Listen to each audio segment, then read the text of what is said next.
Hello students. इस video में हम क्लास 11th के मैथमेटिक्स के चैप्टर 1 सेट्स को स्टडी करने जा रहे हैं। सबसे पहले हम ये पढ़ते हैं कि सेट है क्या। A set is a well defined collection of similar objects. Definition क्या कहती है कि एक जैसे ऑब्जेक्ट्स का वेल डिफाइंड कलेक्शन सेट कहलाता है। I am emphasizing on this word well defined। इसे थोड़ा एक्सप्लेन करते हैं एग्जाम्पल के थ्रू। मान लीजिए मैं आपसे कहता हूँ कि collection of students of class 11th of government girls senior secondary school Tigaon. तो आप क्या करेंगे, क्लास 11th में जितने भी स्टूडेंट्स हैं उन सब के नाम आप लिख देंगे। उनका जो कलेक्शन है वो एक सेट होगा। इसमें कोई क्लैश नहीं है कि हमने government girls senior secondary school Tigaon के क्लास 11th के स्टूडेंट्स को कलेक्ट किया, उन सब के नाम हमने एक लिस्ट में लिख दिए। तो ये जो कलेक्शन है ये एक सेट है, इसमें कोई क्लैश नहीं है।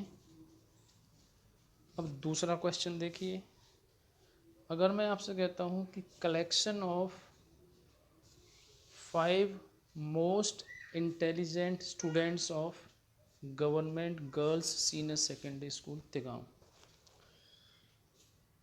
अब यहाँ पर क्लैशेस अराइज होते हैं क्योंकि 5 मोस्ट इंटेलिजेंट स्टूडेंट्स स्कूल में कौन कौन से हैं इसका कोई फिक्स्ड क्राइटेरिया नहीं है, क्योंकि हर क्लास में इंटेलिजेंट स्टूडेंट्स हैं। क्लास 12th में भी इंटेलिजेंट स्टूडेंट्स हैं, क्लास 11th में भी हैं, क्लास 10th में भी हैं, क्लास 9th में भी हैं। अब इसका एक फिक्स्ड क्राइटेरिया हमारे पास नहीं है कि कौन सी क्लास के स्टूडेंट्स ज़्यादा इंटेलिजेंट हैं। तो हम इस कलेक्शन को लिख नहीं सकते। अगर हम इनको लिखते हैं तो डिफरेंट पर्सन्स में हैव डिफरेंट क्राइटेरिया, हर एक का कलेक्शन डिफरेंट आएगा, तो यहाँ पे क्लैश राइज हो गया। इसी तरह से यदि मैं आपसे कहता हूँ 5 best cricketers of the world, अब यहाँ पर भी क्लैश है। क्यों? किसी की नज़रों में विराट कोहली बेस्ट है, किसी की नज़रों में Steven Smith Australian cricketer best है, किसी की नज़रों में रोहित शर्मा बेस्ट है, किसी को महेंद्र सिंह धोनी पसंद है, तो किसी को जसप्रीत बुमराह पसंद है। तो इनकी रेटिंग हम नहीं कर सकते। तो डिफरेंट पर्सन्स अपनी एक अलग लिस्ट तैयार करेंगे, वो सेम नहीं होगी। अब दूसरा क्वेश्चन देखिए, अगर मैं आपसे कहता हूँ collection of 5 vowels of English alphabet, तो यहाँ पे सभी क्या लिखेंगे, ए ई आई ओ यू। यहाँ पे कोई क्लैश नहीं है, क्योंकि जिसे भी इंग्लिश अल्फ़ाबेट की जानकारी है वो इन 5 वोवेल्स का ही नाम लिखेगा। यहाँ पर ये कलेक्शन क्योंकि वेल डिफाइंड है, ये सेट है।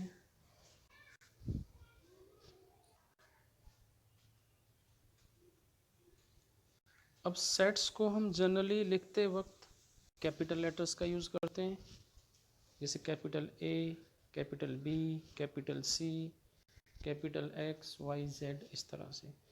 एलिमेंट्स को हम स्मॉल लेटर से रिप्रेजेंट करते हैं, small A, B, C, small X, small Y, small Z etcetera. और एलिमेंट्स को लिखने के लिए हम हमेशा कर्ली ब्रैकेट्स का यानी ब्रेसेस का इस्तेमाल करते हैं। कुछ कॉमन से सेट्स हैं मैथमेटिक्स के अंदर, जैसे कैपिटल एन क्या है, set of all natural numbers, यानी 1 2 3 4 5 एंड सो ऑन। ये जो लास्ट में 3 डॉट्स हमने लिखे हैं, इट मीन्स ये नंबर्स हमारे कॉन्टिन्यूड हैं। इसी प्रोसेस में हम आगे बढ़ते रहेंगे। इसी तरह से W set of whole numbers 0 1 2 3 4 5 and so on. Z set of all integers. अब इंटीजर्स माइनस इन्फिनिटी से प्लस इन्फिनिटी तक होते हैं, तो 3 डॉट्स हमने शुरू में लगाए और 3 डॉट्स लास्ट में, यानी माइनस इन्फिनिटी से हम आए -5 -4, इसी तरह से हम 5 से आगे जाएंगे तो प्लस इन्फिनिटी की तरफ बढ़ेंगे। Q set of all rational numbers, R set of all real numbers. इसी तरह से Z plus set of all positive integers होता है। Q plus set of positive rational numbers, R plus set of positive real numbers.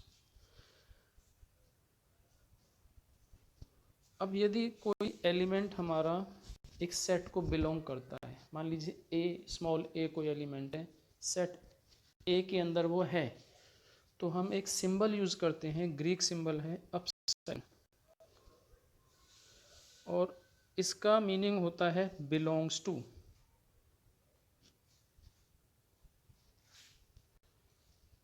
यदि हम लिखते हैं A epsilon A, इसका मतलब है A belongs to set A।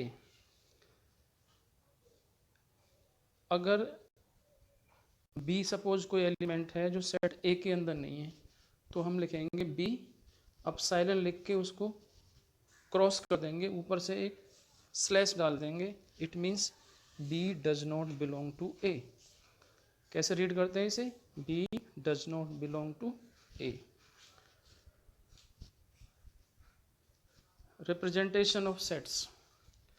Sets को रिप्रेजेंट करने के 2 तरीके हैं हमारे पास, रोस्टर और tabular form, and second is set builder form. 2 form है, रोस्टर यानी टेबुलर। इस फॉर्म में हम हर एक एलिमेंट को एक एक करके लिखते हैं सेट के अंदर, और सेट बिल्डर फॉर्म में एक सिंगल सेट सारे एलिमेंट्स को डिफाइन करता है।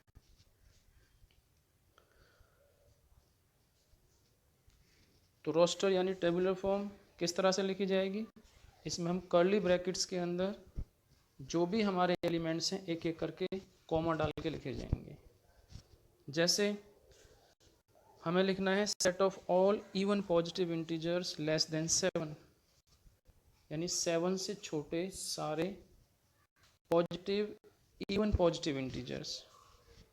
अब 7 से छोटे इवन पॉजिटिव इंटीजर्स हैं 2 4 6, तो हम कर्ली ब्रैकेट्स के अंदर लिखेंगे 2 4 6। इसी तरह से हम the set of all natural numbers which divide 42, वो क्या होगा? 42 को डिवाइड करने वाले सारे नेचुरल नंबर्स का सेट। और 42 डिवाइड होता है 1 से, 2 से, 3 से, 6 से, 7 से, 14 से, 21 से एंड 42। तो ये सारे डिवाइजर्स हमने एक सेट के अंदर लिख दिए। इसी तरह से set of all vowels of English alphabet AEIOU। इस तरह से हम सेट्स को लिखते हैं रोस्टर यानी टेबुलर फॉर्म के अंदर, इंडिविजुअली एक एक एलिमेंट लिखा जाता है। सेकंड फॉर्म है हमारी सेट बिल्डर फॉर्म। इस फॉर्म के अंदर हम एलिमेंट्स को अलग अलग ना लिख के एक सिंगल एलिमेंट ही लिखा जाता है, और वो सारे के सारे एलिमेंट्स को रिप्रेजेंट करता है। जैसे हमने सेट लिखा V, और हमें डिफाइन करना है वोवेल्स ऑफ इंग्लिश अल्फ़ाबेट, तो हम लिखेंगे V equal to bracket starts X, colon का साइन आएगा, X is a vowel in English alphabet. It is read as, कैसे पढ़ते हैं इसे? The set of all X such that X is a vowel of the English alphabet. यहाँ हमने English alphabet के सारे वोवेल्स को एक एक करके ना लिखा, बल्कि कैसे लिखा है? X एक सिंगल लेटर से रिप्रेजेंट कर दिया और X को डिफाइन कर दिया सच that X is a vowel in English alphabet. Types of sets. Sets की कुछ डिफरेंट टाइप्स हैं, जैसे empty set. A set which does not contain any element is called the empty set. यानी जिस set का कोई भी एलिमेंट नहीं है उस सेट को हम एम्प्टी सेट कहते हैं। इसे नल सेट भी कहते हैं और वॉइड सेट भी कहते हैं। वॉइड, VOID यानी वॉइड।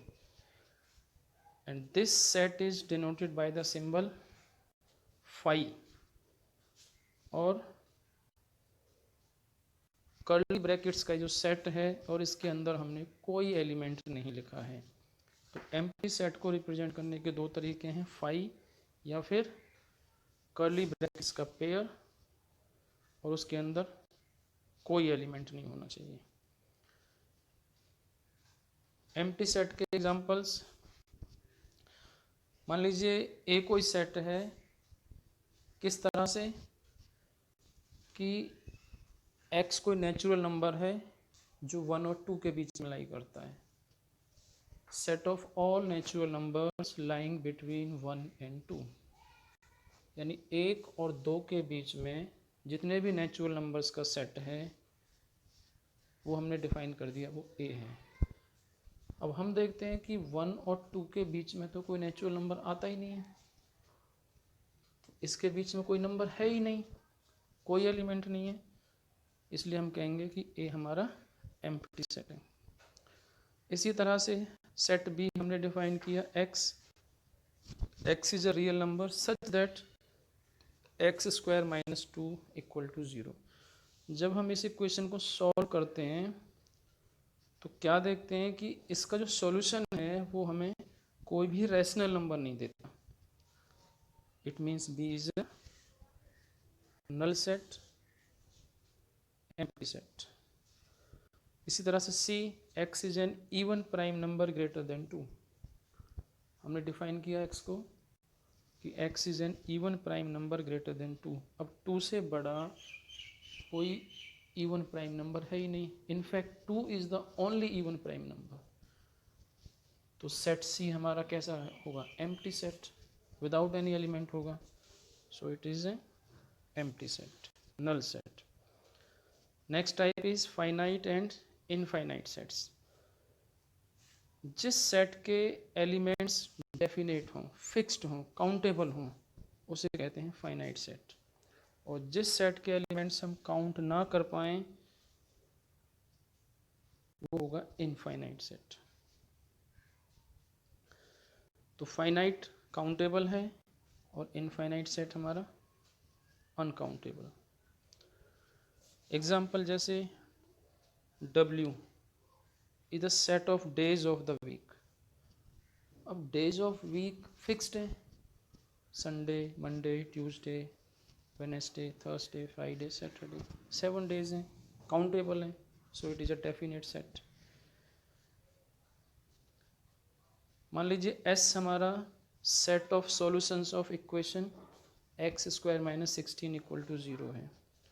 फाइनाइट है क्योंकि इसके केवल 2 सॉल्यूशन आते हैं, 2 and -2। थर्ड एग्जांपल लेते हैं, G is the set of points on a line. हम आपसे कहते हैं कि एक लाइन पर सारे पॉइंट्स का सेट, कितने पॉइंट्स एक लाइन पर लाई कर सकते हैं, उनकी काउंटिंग करके लिखिए सेट के अंदर। अब हम जानते हैं कि एक सिंगल लाइन पर तो हम infinite number of points mark कर सकते हैं, हम उनकी काउंटिंग ही नहीं कर सकते। तो ये कैसा सेट हो जाएगा? Infinite set. Next type is equal sets. दो set A and B equal कहे जाएंगे यदि उनके एलिमेंट्स एक जैसे हैं। जैसे सेट A 1 2 3 4 है, सेट B है 3 1 4 2, क्योंकि 1 सेट A के अंदर है, B के अंदर भी है, 2 A में भी है, B में भी है, exactly same number of elements हैं, तो हम कहेंगे सेट A और सेट B दोनों इक्वल सेट्स हैं। यहाँ एक बात आपको नोट करनी होगी, मान लीजिए सेट B के अंदर 3 मेरा 2 टाइम्स होता तो भी सेट A और B दोनों इक्वल सेट होते हैं। यदि कोई नंबर रिपीट होता है तो उससे इक्वलिटी ऑफ सेट्स पे कोई फ़र्क नहीं पड़ता है, एग्जैक्टली वो एलिमेंट होना चाहिए, चाहे वो कितनी भी बार उसके अंदर आया हुआ हो।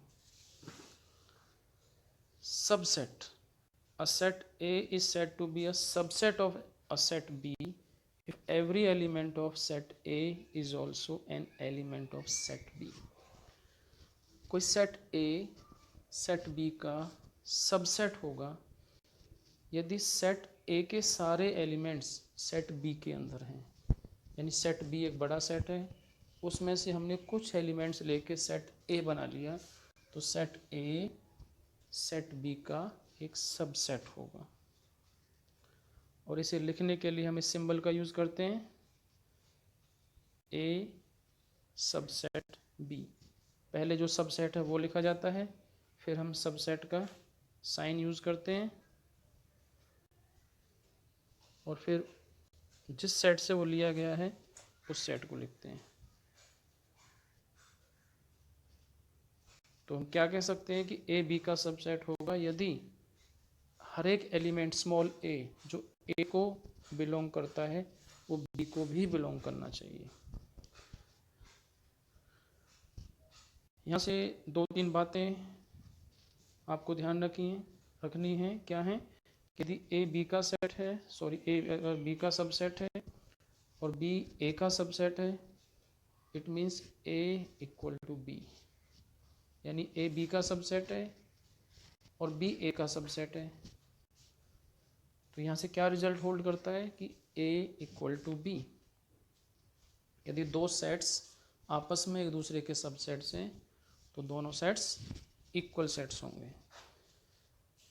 Every set A is a subset of itself. हर एक सेट अपने आप का, अपने सेट का सबसेट होता है। अब क्योंकि फाई के अंदर कोई एलिमेंट नहीं होता, जो एम्प्टी सेट होता है उसका कोई एलिमेंट नहीं होता, तो हम कह रहे हैं कि फाई यानी empty set is a subset of every set. यानी जो एम्प्टी सेट है वो हर एक सेट का एक सबसेट होता है। इस कंसेप्ट का हम यूज़ करेंगे आगे जब हम पावर सेट्स लिखेंगे, किसी सेट के पावर सेट्स लिखेंगे। मान लीजिए ए और बी दो सेट्स हैं, ए बी का सबसेट है और ए बी के बराबर नहीं है, तो A is called a proper subset of B. तो यहाँ से एक नई कैटेगरी आई सबसेट्स की, प्रॉपर सबसेट, यानी पूरी तरह से सबसेट है, उसके बराबर नहीं है। तो प्रॉपर सबसेट कब बनता है कोई सेट? जब वो उसका केवल सबसेट है, उसके बराबर नहीं है। जैसे एग्जाम्पल है ए 1 2 3 और सेट बी है, उसके एलिमेंट्स हैं 1 2 3 4। तो यहाँ पे हमने क्या देखा कि ए के जो एलिमेंट्स हैं वो बी से लिए गए हैं और बी सेट बड़ा है। अब क्योंकि सेट ए सेट बी के बराबर नहीं है, तो हम कहेंगे set A is a proper subset of set B. अगर किसी सेट ए का केवल एक एलिमेंट है तो हम उसे कहेंगे कि वो सिंगलटन सेट है। जैसे हमने सिंगल एलिमेंट लिखा ए, ये सिंगलटन सेट है, यानी सिंगल एलिमेंट है इसका केवल। Intervals as subset of R, यानी रियल नंबर्स के सबसेट्स।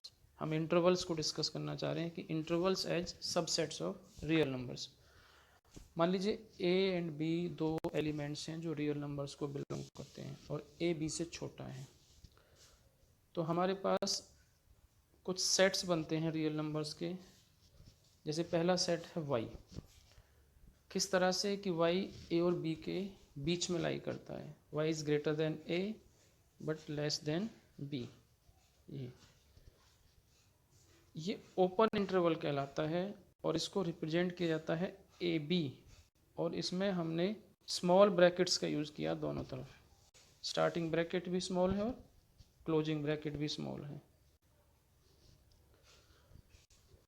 तो इस तरह के इंटरवल में मान लीजिए यदि हम वैल्यूज़ लिखें, बीच की वैल्यूज़ लिखें, तो ना ए शामिल होगा ना बी शामिल होगा।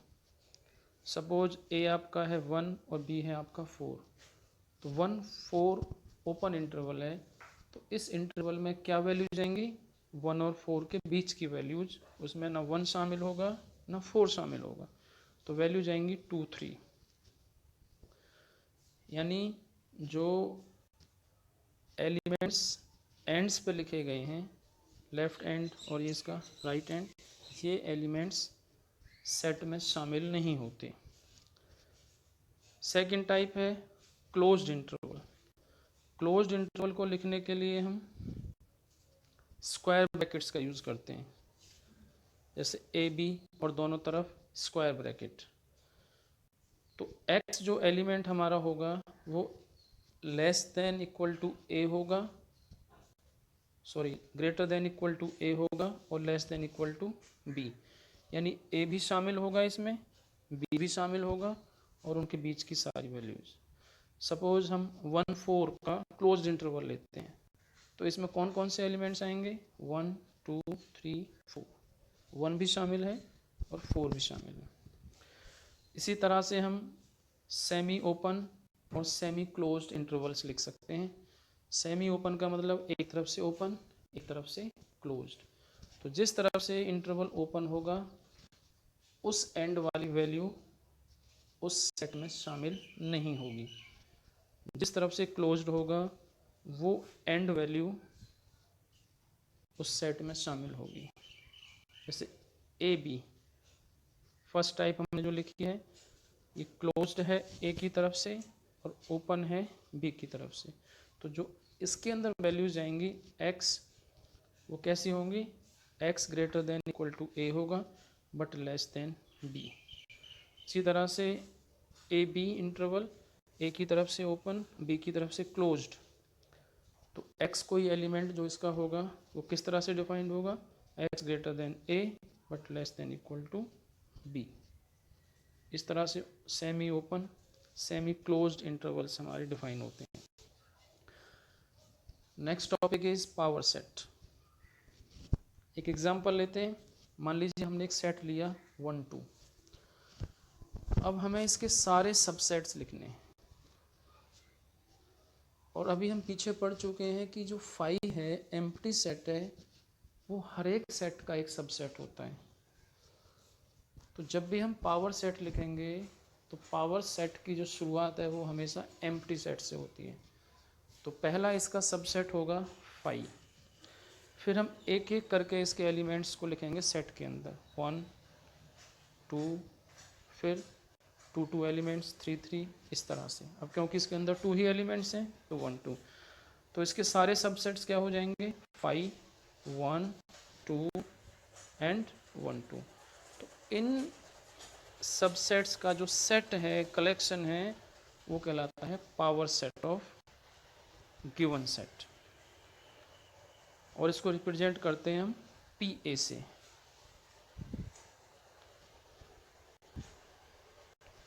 Universal set, it is the set from which the other subsets have been derived। यानी जिस सेट से हमने जो डिफरेंट सबसेट्स बनाए हैं वो सेट यूनिवर्सल सेट कहलाता है। और डिफरेंट सेट्स के लिए यूनिवर्सल सेट डिफरेंट हो सकता है। जैसे मान लीजिए मैंने एग्जांपल लिया है, एक ए है आपका सेट 1 2 3 4 7, बी 0 3 5 9, सी 2 4 6 8। तो ये जो सारे एलिमेंट्स हैं हमने देखा इसमें डिजिट्स आई हैं 0 से लेके 9 तक। तो इनके लिए यूनिवर्सल सेट मेरा U से कैपिटल U से रिप्रेजेंट करते हैं। ये हो सकता है 0 1 2 3 4 5 6 7 8 9, क्योंकि इन तीनों सेट्स के जो एलिमेंट्स हैं वो सारे इसी सेट से लिए गए हैं।